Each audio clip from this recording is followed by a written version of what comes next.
This set of notes is a look at how voting rights have expanded in the United States.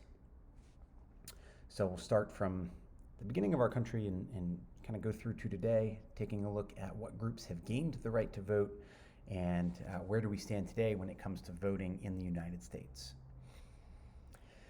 So starting off, when the Constitution was written back in 1787 and goes into effect the following year in 1788, only about 6% of Americans were actually eligible to vote. In most states, that primarily meant white males over the age of 21 who had a certain amount of property. Now, at the time, this was still pretty democratic. You know, there were still obviously a lot of countries in the world where nobody had the right to vote. But when we look back at it today, we go, man, only 6, maybe 7% of the population, that's not very good, right? So obviously that has grown over time. So in what ways? How did more and more people gain the right to vote? Well, for one, the property requirement disappears in most states. In the early to mid 1800s, each state starts to drop those requirements, and states get to set their own rules for who votes and who doesn't. This is a legacy of federalism, right? So the Constitution doesn't spell out who gets to vote and who doesn't. It's left to the states. And so slowly over time, states start to drop their property requirement. And so that meant that all white males over the age of 21 in most states could now vote. And again, there's still a lot of people who can't vote, but this was a large expansion of the voting public.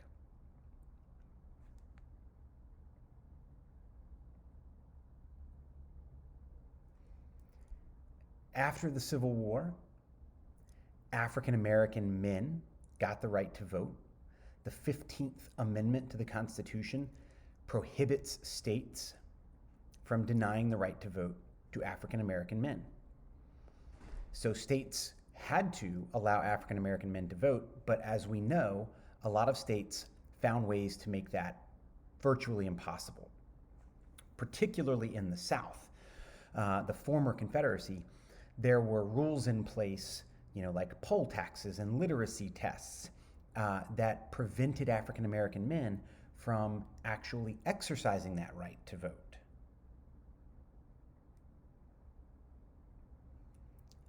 The next large expansion took place in 1920 when the 19th Amendment to the Constitution was passed and women finally got the right to vote.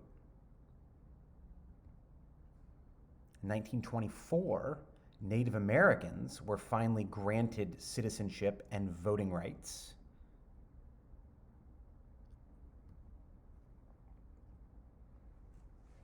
And there's some important steps more recently, within the last 50 or so years, that have helped expand the number of people eligible to vote and the number of people who actually could exercise that right to vote.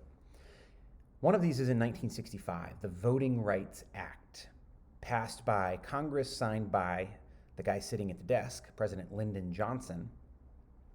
This eliminated obstacles like the poll tests and the literacy taxes that kept African Americans from being able to vote.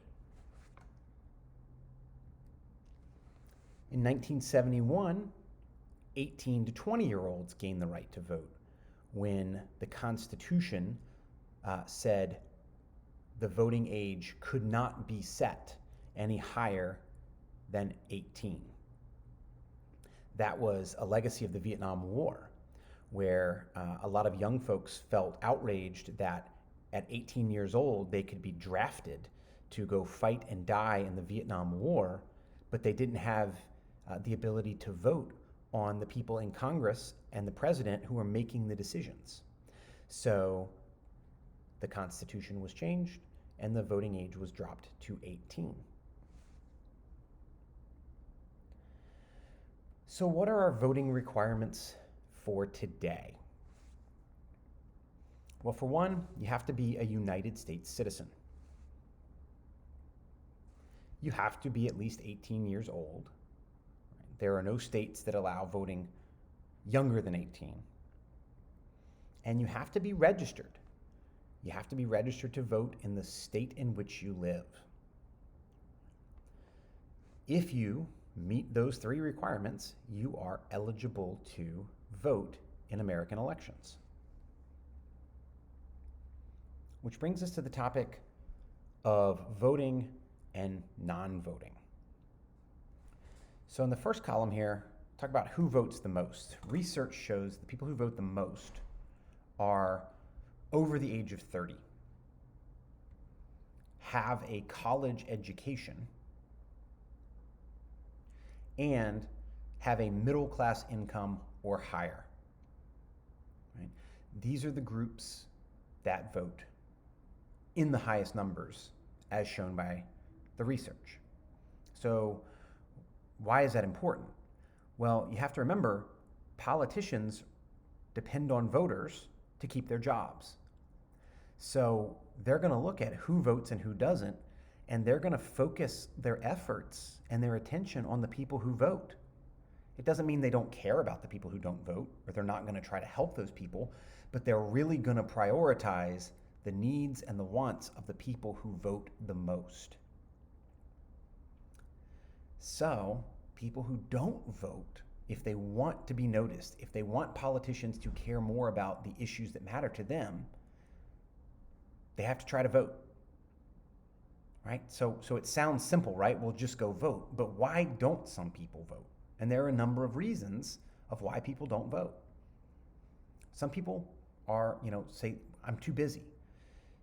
Some people work a full-time job and then turn around and go to a second job, and it's just too hard for them on election day to be able to vote.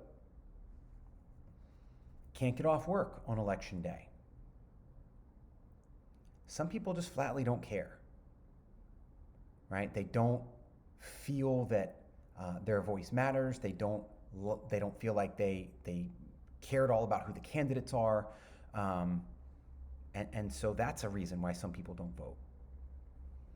Illness or disability, right? Physically unable to get to the polls, physically unable to vote could be a reason. You hear this a decent amount. I can't stand either candidate. Right? I don't want to vote for either one of them. Or, I'm out of town.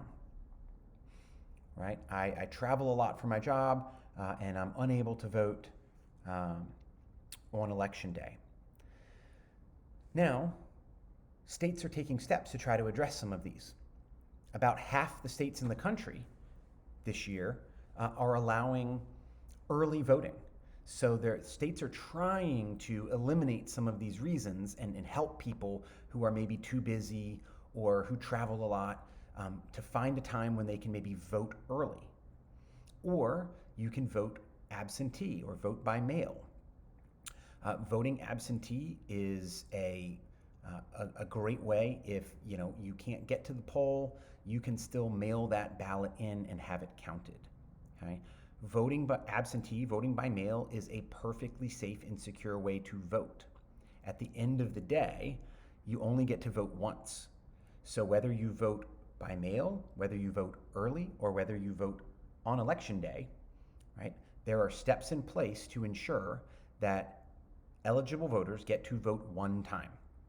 So steps are being made to try to increase the number, but at the end of the day, at most 50 or 60% of eligible voters come out and vote.